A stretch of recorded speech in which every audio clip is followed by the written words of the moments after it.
السلام علیکم ورحمۃ اللہ تعالی وبرکاتہ۔ نحمده ونصلي ونسلم على رسوله الكريم اما بعد فاعوذ باللہ من الشیطان الرجیم بسم اللہ الرحمن الرحیم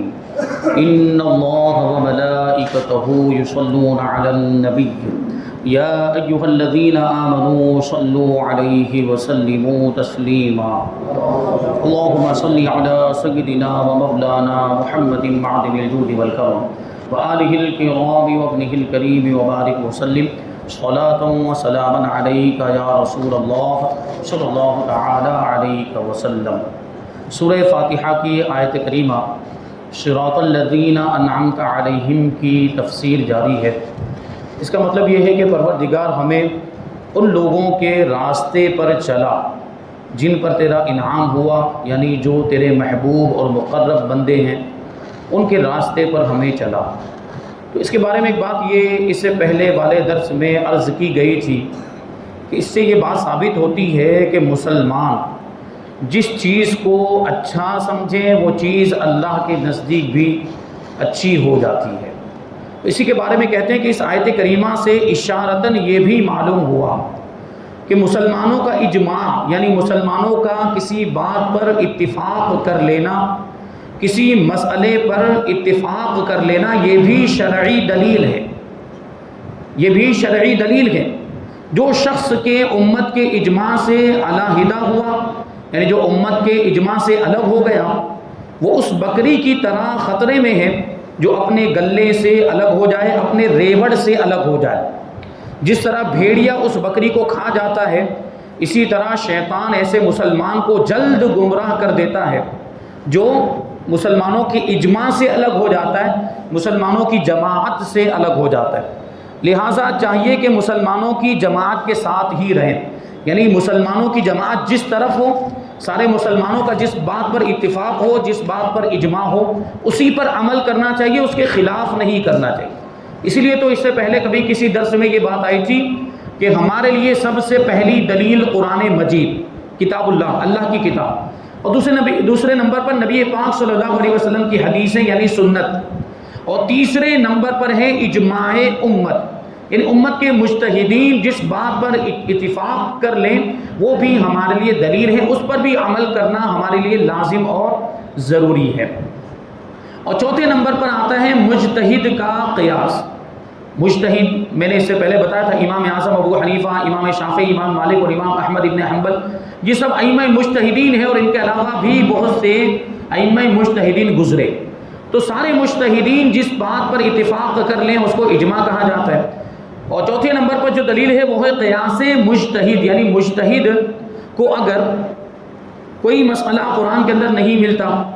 یا کوئی مسئلہ حدیث کے اندر صراحتاً نہیں بیان کیا گیا اور اس پر اجماع بھی نہیں ہو پایا، تو پھر مجتہد غور و فکر کرتا ہے اور اس مسئلے میں کسی نتیجے پر پہنچتا ہے، اسی کو مجتہد کا قیاس کہا جاتا ہے، وہ بھی ہمارے لیے دلیل ہے۔ اب یہاں پر اعتراض اور اس کے جوابات کو شامل کرتے ہیں۔ پہلا اعتراض کہ صراط مستقیم ایک راستہ ہے اور انبیاء، اولیاء، علماء الگ الگ راستے رکھتے ہیں۔ انبیاء، اولیاء اور علماء الگ الگ راستے رکھتے ہیں۔ اب یہ سوال پیدا ہوتا ہے کہ الگ الگ راستے کیسے رکھتے ہیں؟ انبیاء کرام کے الگ الگ راستے کیسے ہیں؟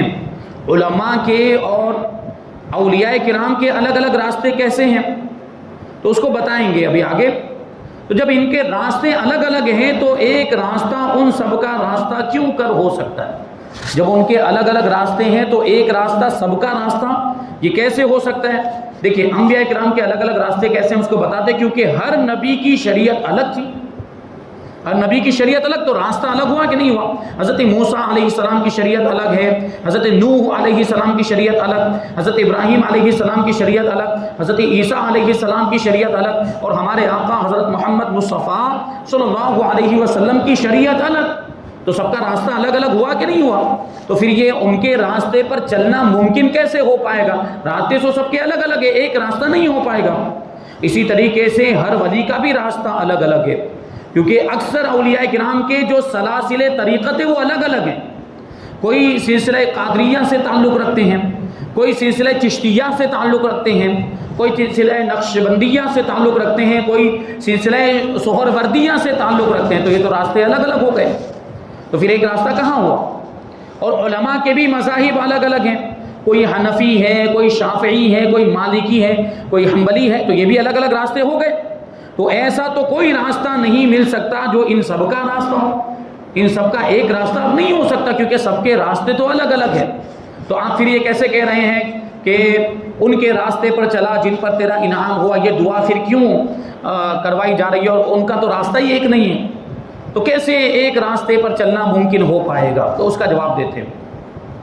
تفسیر عزیزی میں نہایت ہی نفیس اور عمدہ مثال کے ذریعے اس کا جواب دیا گیا ہے، وہ یہ کہ ایک قافلہ ایک راستے کو طے کر رہا ہے۔ پرانے زمانے میں قافلے ہوتے تھے، سب مل کر ایک جماعت کی شکل میں، ایک ٹولے کی شکل میں سفر کرتے تھے، تو ایک قافلہ ایک منزل کی طرف رواں دواں ہے، لیکن اس قافلے کے آدمی مختلف کام کر رہے ہیں، اس قافلے میں جو لوگ شامل ہوئے ہیں وہ الگ الگ کام کر رہے ہیں۔ کوئی بڑھئی ہے، یعنی کوئی لکڑی کا کام کر رہا ہے، اس میں وہ درمیان میں پرانے زمانے میں سفر بہت لمبے لمبے ہوا کرتے تھے، 2 مہینے 3 مہینے 4 مہینے 6 مہینے کے بھی کبھی سفر ہوتے تھے، تو ظاہر سی بات اتنا لمبا سفر تو وہ درمیان میں اپنا کام بھی کرتے چلے جاتے تھے۔ تو اگر اس میں کوئی بڑھئی شامل ہو گیا، کوئی گجر شامل ہو گیا، تو وہ اپنا لکڑی کا کام اندر کرتا رہتا تھا، قافلہ جاری ہے اور وہ اپنا کام بھی کرتے جا رہا ہے۔ اور کوئی لوہار ہے تو وہ اپنا لوہا، جو بھی لوہے کے ہتھیار وغیرہ بنانا، وہ اپنا کام کرتا ہے۔ کوئی بوجھ اٹھانے والا ہے، کوئی کرایہ دار ہے، کوئی محافظ چوکی دار ہے، تو ان میں سے ہر شخص ایک ہی راستہ طے کر رہا ہے، منزل سب کی ایک ہی ہے، لیکن ایک ہی جگہ جا رہے ہیں، ایک ہی جگہ جانے کا ارادہ ہے، لیکن ہم اپنے اپنے درجے کے لائق علیحدہ علیحدہ سب کام کرتے ہوئے ایک ہی منزل مقصود کی طرف پہنچ جائیں گے۔ یعنی منزل سب کی ایک ہی ہے، راستہ بھی سب ایک ہی طے کر رہے ہیں، لیکن الگ الگ کام کرتے ہوئے جا رہے ہیں، الگ الگ۔ بڑھئی جو ہے وہ لکڑی کا سامان بنا رہا ہوگا، اور لوہار جو ہے وہ لوہے کا سامان بنا رہا ہوگا، چوکیدار چوکیداری کر رہا ہوگا۔ اسی طریقے سے جو بھی مختلف قسم کے لوگ اس میں شامل ہو گئے، وہ اپنا کام کرتے ہوئے ہی منزل مقصود تک پہنچ جائیں گے۔ یعنی سب الگ الگ کام اگرچہ کر رہے ہیں، لیکن سب کو پہنچنا ایک ہی جگہ پر، سب کی منزل ایک ہی ہے۔ ایک اور مثال دیتے ہیں، یا یوں سمجھیں کہ یونانی طبیبوں کا ایک طریقہ علاج ہے اور ڈاکٹروں کا دوسرا طریقہ ہے۔ یعنی ابھی ہم دیکھیں تو انگریزی جو علاج ہوتا ہے ایلوپیتھک، اس کا الگ طریقہ ہے، اور ہومیوپیتھک کا الگ طریقہ ہے۔ اسی طریقے سے یونانی جو طبیب ہوتے ہیں ان کا طریقہ علاج الگ ہے۔ تو ان یونانی طبیبوں میں سے ہر طبیب کا طریقہ علاج الگ اور جدا گانا ہے۔ کوئی مفرد دواؤں سے علاج کرتا ہے، مفرد یعنی ایک ہی قسم کی دوا، اور کوئی معجونوں وغیرہ سے دوا کرتا ہے، یعنی مختلف دواؤں کو ملا کر ایک معجون تیار کر دیا جاتا ہے، تو طریقہ الگ الگ ہوا۔ اور کوئی عرقیات اور شربتوں سے، یعنی پینے والی دواؤں کے ذریعے علاج کرتا ہے، لیکن سارے یونانی حکیم ایک ہی قسم کے معالج اور ڈاکٹر مانے جاتے ہیں۔ الگ الگ طریقہ ہے ان کا علاج کرنے کا، لیکن سب کو کیا کہا جاتا ہے کہ سب کے سب یونانی علاج کے ہی طبیب ہیں۔ اسی طرح انبیاء کرام، علماء اعظام، صوفیاء صافیہ اگرچہ اعمال میں کسی قدر اختلاف رکھتے ہیں، لیکن اصل مقصود سب کا ایک ہی ہے۔ یہ عملوں کا اختلاف ہے، زمانے اور مزاجوں کے اختلاف کی وجہ سے ہوا، زمانہ بدلنے کی وجہ سے، مزاج بدلنے کی وجہ سے یہ اختلاف ہوا، عمل کا جو اختلاف ہوا وہ اس وجہ سے ہوا، ورنہ سب کی منزل مقصود ایک ہی ہے۔ زمانہ موسوی میں دین موسوی ہی ان لوگوں کے مزاج اور زمانے کے موافق تھا۔ حضرت موسیٰ علیہ السلام کے زمانے میں جو لوگ تھے ان کے لیے حضرت موسیٰ علیہ السلام کی شریعت ہی سب سے بہتر تھی، حضرت موسیٰ علیہ السلام کا دین ہی ان کے لیے موافق تھا، اور زمانے عیسوی میں دین عیسوی ہی موافق ہوا۔ حدیث پاک میں فرمایا گیا کہ انبیاء کرام اللاتی یعنی باپ شریک بھائی ہیں۔ اصل توحید میں سب کا اتفاق ہے، اصل توحید اللہ تبارک و تعالیٰ کو ایک ماننے اور توحید کی دعوت دینے میں سب متفق ہیں، لیکن اعمال کا تھوڑا سا فرق ہے۔ حضرت موسیٰ علیہ السلام کی شریعت میں کچھ احکام الگ ہیں، ہماری شریعت میں کچھ احکام الگ ہیں۔ حضرت عیسیٰ علیہ السلام کی شریعت میں کچھ حکم الگ ہے، کوئی مسئلہ الگ ہے، ہماری شریعت میں حضرت عیسیٰ کے مقابلے میں کچھ اس طریقے سے فرق موجود ہے، لیکن جو بنیادی چیز ہے اللہ تبارک و تعالیٰ کی توحید، اس کا پیغام دینا اور اللہ تبارک و تعالیٰ کی توحید کی طرف لوگوں کو بلانا، اس میں سارے انبیاء کرام ایک ہیں، متحد ہیں، متفق ہیں۔ تو ایک راستہ ہوا کہ نہیں ہوا؟ اسی طرح آپ علماء کرام کو بھی دیکھیں تو علماء کرام میں بھی حنفی بھی ہیں، شافعی بھی ہیں، اور مالکی بھی یا حنبلی بھی ہیں، تو یہ بھی تھوڑا سا مسئلوں کا اختلاف، عقائد میں سب ایک ہی، عقائد میں سب متفق ہیں، عقیدے میں کسی کا اختلاف نہیں، تو ایک راستہ ہوا کہ نہیں ہوا؟ اسی طریقے سے جو سلاسل الگ الگ ہیں، کوئی سلسلہ اشرفیہ سے تعلق رکھتا ہے، کوئی سلسلہ قادریہ سے تعلق رکھتا ہے، کوئی چشتی سلسلے سے تعلق رکھتا ہے، کوئی نقشبندی، کوئی صابری سلسلے سے تعلق رکھتا ہے، تو یہ سلسلے الگ الگ اگرچہ ہیں لیکن ان سلسلوں کی جڑ کیا ہے؟ یہ سلسلے ملتے کہاں پر ہیں؟ جا کر رسول پاک صلی اللہ علیہ وسلم کی ذات پر جا کر مل جاتے ہیں، تو راستہ ایک ہوا کہ نہیں ہوا؟ ان کی منزل مقصود ایک ہی ہوئی، اگرچہ نام الگ الگ دے دیے گئے لیکن سب کے سب سلسلے کہاں پہنچاتے ہیں؟ رسول پاک صلی اللہ علیہ وسلم تک پہنچاتے ہیں، تو ایک راستہ ہو گیا۔ اب یہاں پر غیر مقلدوں کی طرف سے اعتراض ہوتا ہے، اہل حدیث کی طرف سے ایک اعتراض ہوتا ہے۔ غیر مقلدین کا مطلب یہ ہوتا ہے جو تقلید نہیں کرتے، کسی بھی امام کی پیروی نہیں کرتے، نہ امام اعظم کو مانتے ہیں، نہ امام شافعی کو، نہ امام مالک کو، نہ امام احمد بن حنبل کو۔ وہ ڈائریکٹ دعویٰ کرتے ہیں کہ ہم ڈائریکٹ حدیثوں پر عمل کرتے ہیں، ہمیں کسی امام کی پیروی کرنے کی ضرورت نہیں، تو ان کو غیر مقلد کہا جاتا ہے اور یہی اہل حدیث کہلاتے ہیں۔ تو ان کی طرف سے یہ سوال کہ صحابہ کرام اللہ تبارک و تعالیٰ کے مقبول بندے تھے، صحابہ کرام حضور کے زمانے میں جنہوں نے حضور پاک صلی اللہ علیہ وسلم کا دیدار کیا، کتنا بڑا مرتبہ، تو صحابہ کرام اللہ تبارک و تعالیٰ کے مقبول بندے تھے، ان کے راستے پر چلنا ہدایت ہے، صحابہ کرام کے راستے پر چلنا یہ ہدایت ہے اور ان کا راستہ سیدھا راستہ ہے، انہوں نے کسی کی تقلید نہیں کی، یہ بات پہلے بھی آ چکی ہے، صحابہ کرام نے تو کسی کی بھی تقلید نہیں کی، ہم امام اعظم کی تقلید کرتے ہیں اسی وجہ سے تو ہم حنفی کہلاتے ہیں، لیکن صحابہ کرام میں سے حنفی کوئی نہیں، بلکہ صحابہ کرام میں نہ کوئی مالکی ہے، نہ کوئی شافعی ہے، نہ کوئی حنبلی، کیونکہ یہ چاروں چار امام بعد میں ہوئے، بعد کے زمانے میں ہوئے، جو صحابہ کے بعد کا زمانہ، تابعین کا، تبع تابعین یا ان کے بعد کے لوگوں کا زمانہ، تو صحابہ کرام کے زمانے میں تو یہ تھے ہی نہیں، تو ان کی تقلید کیسے؟ اور اگر صحابہ کرام تقلید کرتے تو اپنے آپس میں ہی کسی کو اپنا امام بنا لیتے، لیکن صحابہ کرام میں سے کسی نے بھی تقلید نہیں کی، اور نہ ان کے زمانے میں یہ چار مذہب حنفی، شافعی، مالکی، حنبلی یہ وغیرہ اس وقت بنے، کیونکہ وہ چار امام تھے ہی نہیں تو ان کے مسلک کہاں سے آتے، لہٰذا تقلید نہ کرنا ہی سیدھا راستہ ہے۔ یعنی اس سے کیا بات ثابت ہو رہی ہے کہ تقلید نہ کرنا ہی صحابہ کرام کا راستہ، اور جو صحابہ کرام کا راستہ ہے وہ سیدھا راستہ، اس کا مطلب یہ ہوا کہ تقلید نہ کرنا ہی سیدھا راستہ ہے۔ یہ لوگ مغالطہ دینے کی کوشش کرتے ہیں، لوگوں کو اس طریقے سے گمراہ کرنے کی کوشش کرتے ہیں، یعنی بنیادی طور پر ان کا یہ اعتراض اور ان کا سوال یہ ہے کہ اگر تقلید کرنا اتنا ہی ضروری ہوتا، کسی امام کو فالو کرنا اتنا ہی ضروری ہوتا تو صحابہ کرام بھی تقلید کرتے، صحابہ کرام بھی اپنے اندر سے کسی کو امام بنا لیتے، تو اس کا جواب دیتے ہیں۔ اس اعتراض کے دو جواب ہیں، ایک الزامی اور دوسرا تحقیقی۔ دیکھیں یہ دو جواب ہوتے ہیں، اور الزامی جواب کا مطلب کیا ہوتا ہے؟ اس کے سوال کو اس کے اوپر ہی پلٹ دینا، سامنے والے کو اعتراض کو اس انداز میں اس کے اوپر پلٹ دینا کہ وہ خاموش ہو جائے اور پھر وہ کچھ بول نہ پائے، لاجواب ہو جائے، اس کو الزامی جواب کہا جاتا ہے۔ اور ایک تحقیقی جواب ہوتا ہے، یعنی دلائل کی روشنی میں کوئی جواب دیا جائے، دلائل کی روشنی میں، حقائق کی روشنی میں کوئی جواب دیا جائے تو اس کو تحقیقی جواب کہا جاتا ہے۔ تو اس کے دونوں طرح کے جواب دیے گئے کہ صحابہ کرام نے تقلید کیوں نہیں کی۔ ایک پہلا جواب ہے جو الزامی جواب، فرماتے ہیں الزامی جواب یہ ہے کہ نبیوں کا راستہ صراط مستقیم ہے، انبیاء کرام کا راستہ سیدھا راستہ ہے، اور کوئی نبی کسی دوسرے نبی کا امتی نہیں ہوا۔ امتی ہونے کا مطلب ان کا زمانہ پانا، نبی کا زمانہ پانا، تو ہر نبی کا تو زمانہ الگ الگ ہے، تو کوئی نبی دوسرے نبی کا امتی ہوا نہیں ہوا، ممکن ہی نہیں ہے، زمانہ الگ الگ ہونے کی وجہ سے ایک نبی دوسرے نبی کا امتی ہو ہی نہیں سکتا، تو کوئی نبی دوسرے نبی کا امتی نہیں ہوا، لہٰذا امتی نہ بننا یہ انبیاء کرام کی سنت ہوئی، اور انبیاء کرام کا راستہ سیدھا راستہ ہے کہ نہیں؟ تو اب یہ وہابیوں اور غیر مقلدین اور اہل حدیث کو چاہیے کہ وہ کسی نبی کے امتی نہ بنے، کیونکہ یہ انبیاء کرام کا راستہ ہے، کیونکہ وہ کسی نبی کے امتی نہیں تھے، تو ان کو بھی کسی نبی کا امتی نہیں ہونا چاہیے، ان کو امت محمدیہ سے خارج ہونا چاہیے، جبکہ یہ نکل ہی نہیں پائیں گے۔ تو یہ الزامی جواب ہوا، اور تحقیقی جواب یہ ہے کہ صحابہ کرام میں اصلی تقلید موجود تھی، یعنی بالکل انکار نہیں کیا جا سکتا کہ صحابہ کرام تقلید نہیں کرتے تھے، صحابہ کرام کے اندر بھی یہ اصلی تقلید موجود تھی۔ غیر فقیہ صحابہ کرام فقیہ صحابہ کرام کی اطاعت کرتے تھے، فقیہ صحابہ کرام کی پیروی کرتے تھے۔ اچھا فقیہ اور غیر فقیہ کا مطلب کیا ہوا، اس کو بھی اپنے سمجھنا ہے۔ وہی مجتہد، جو اس سے پہلے میں نے اس کا مطلب بتایا تھا، مجتہد صحابہ کرام، تو جو غیر مجتہد صحابہ کرام ہوتے تھے وہ مجتہد صحابہ کرام کی تقلید کرتے تھے۔ مجتہد کا مطلب کیا ہوتا ہے؟ جو اتنا علم رکھتا ہو اور اتنی صلاحیت رکھتا ہو، ایسی قابلیت رکھتا ہو کہ اپنی صلاحیت اور اپنے علم کے مطابق غور و فکر کر کے قرآن و حدیث سے مسائل نکال سکے، قرآن و حدیث سے مسئلے کا حکم نکال سکے،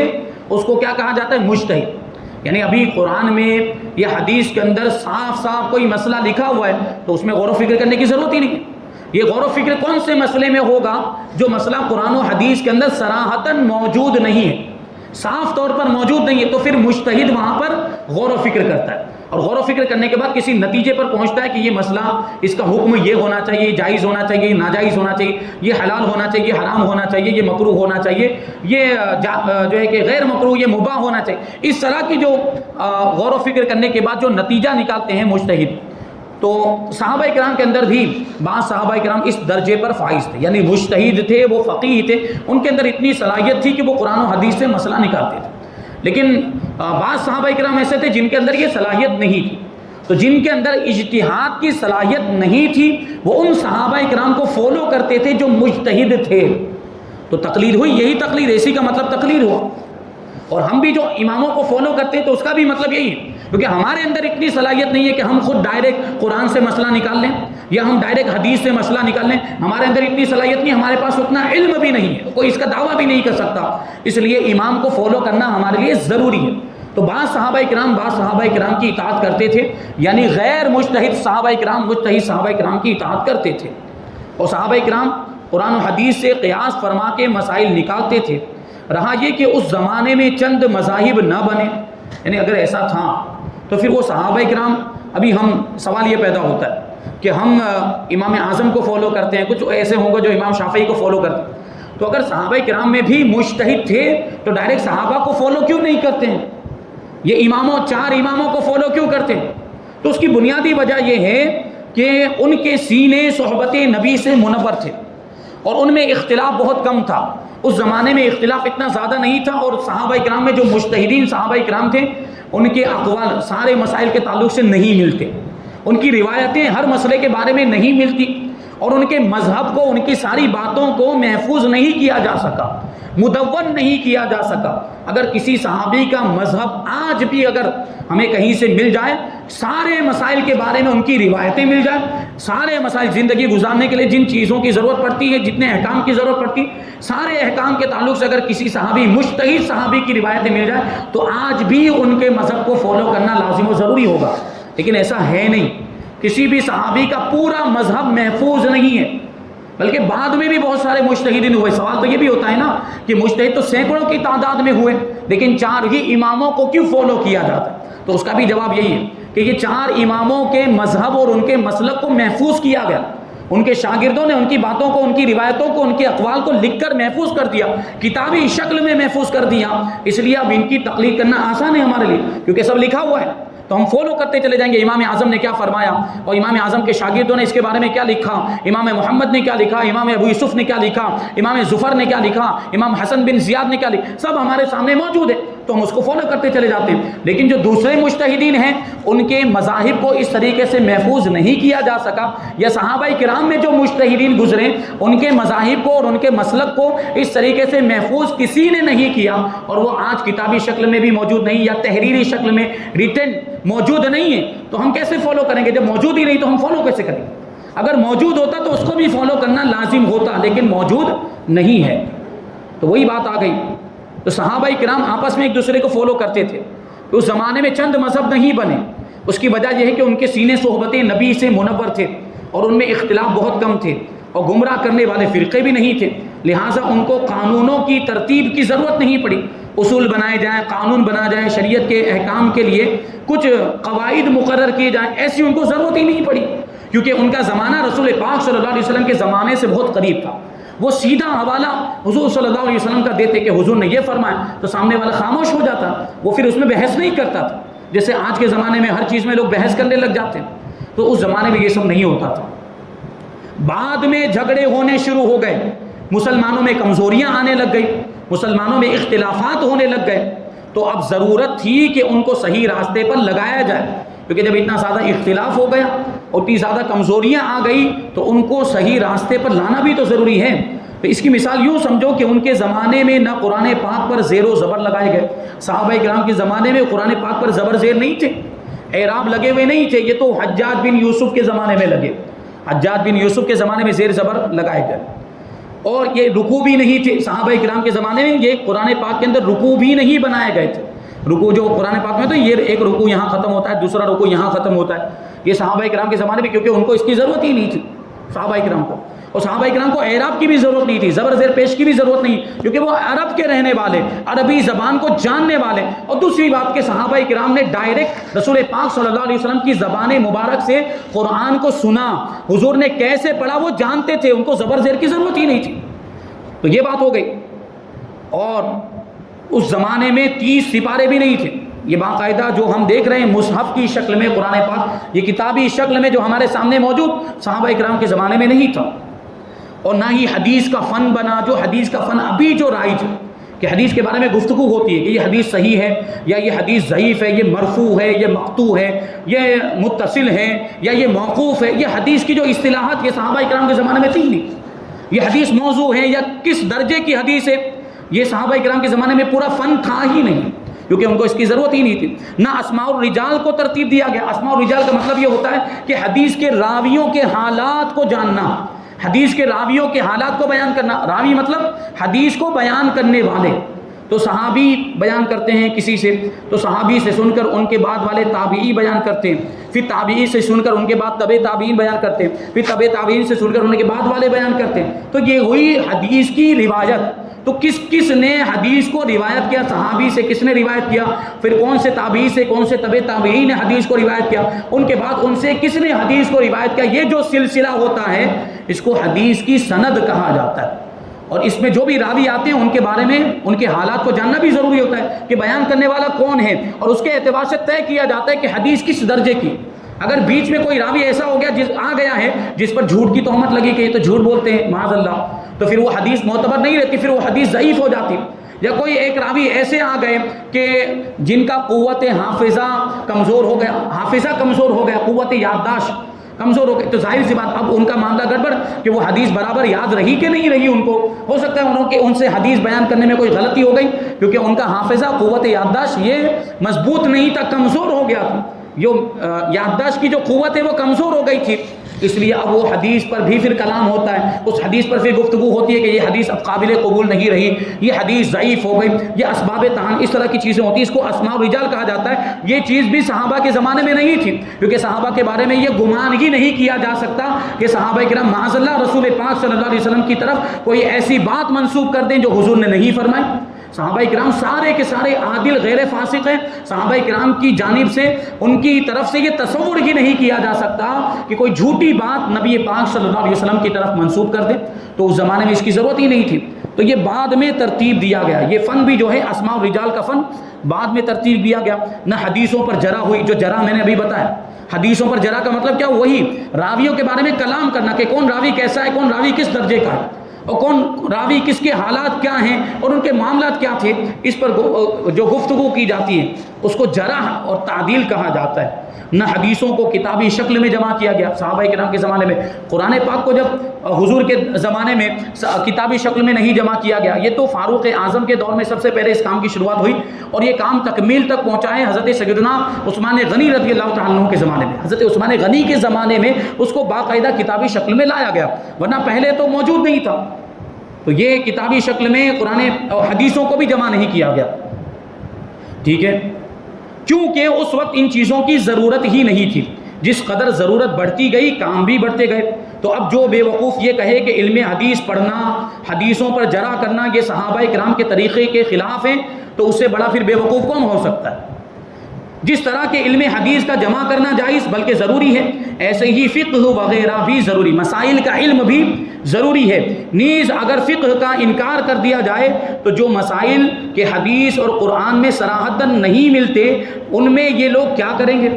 جو ڈائریکٹ ابھی آپ اہل حدیث سے بھی سوال پوچھ لیں، اگر کوئی اہل حدیث مل جائے آپ کو تو آپ اس سے سوال پوچھیں کہ ڈائریکٹ آپ حدیث کو دلیل بناتے ہو، ڈائریکٹ حدیث سے مسئلہ نکالتے ہو، تو جو مسئلہ حدیث میں ہے ہی نہیں، جو نیا بالکل نیا آیا ہے مارکیٹ کے اندر، بالکل نیا مسئلہ آیا کہ حدیث کے اندر اس کا حکم موجود ہی نہیں ہے، قرآن کے اندر اس کا حکم موجود ہی نہیں، تو اس کا حکم کہاں سے لائیں گے؟ لا ہی نہیں سکتے یہ لوگ۔ تو فقہ کی ضرورت پڑنی ہی پڑنی ہے، اور ائمہ مجتہدین کی ضرورت پڑنی ہی پڑنی ہے۔ تو جو مسائل حدیث اور قرآن میں موجود نہیں، ان میں یہ لوگ کیا کریں گے؟ مثلا ایک سوال قائم ہوتا ہے کہ اڑتے ہوئے جہاز میں نماز پڑھنا کیسا ہے؟ ہوائی جہاز، جب ہوائی جہاز نیا نیا بنا تھا اور ہوائی جہاز میں جب نیا نیا سفر شروع ہوا تھا تو یہ سوال آیا تھا کہ اب ہوائی جہاز میں نماز پڑھنا کیسا ہے؟ تو یہ تو قرآن میں موجود نہیں، کیونکہ ہوائی جہاز ہی حضور کے زمانے میں نہیں تھا اور حدیث میں بھی موجود نہیں ہے، تو اس کا حکم کہاں سے لائیں گے؟ ہوائی جہاز میں یہ لوگ بھی تو نماز پڑھتے ہوں گے۔ اہل حدیث اور غیر مقلدین اعتراض کیجیے آپ کہ یہ ہوائی جہاز میں تم نماز پڑھ رہے ہو، کہاں ہے؟ حدیث میں کہاں لکھا ہے؟ قرآن میں کہاں لکھا ہے؟ یہ بات میں آپ سے یہی سوال پوچھتے ہیں کہ حدیث میں کہاں ہے، قرآن میں کہاں ہے؟ تو آپ ڈائریکٹ آپ الٹا ان کے اوپر سوال پوچھیں کہ آپ ہوائی جہاز میں نماز پڑھتے ہیں تو قرآن میں کہاں لکھا ہے؟ لاؤڈ اسپیکر میں نماز پڑھنا جائز ہے کہ نہیں جائز؟ یہ بھی نیا مسئلہ ہے، کیونکہ لاؤڈ اسپیکر حضور کے زمانے میں نہیں تھا، مائک اسپیکر یہ حضور کے زمانے میں نہیں تھا، یہ بعد میں وجود میں آیا، تبھی تو اس میں اختلاف ہوا۔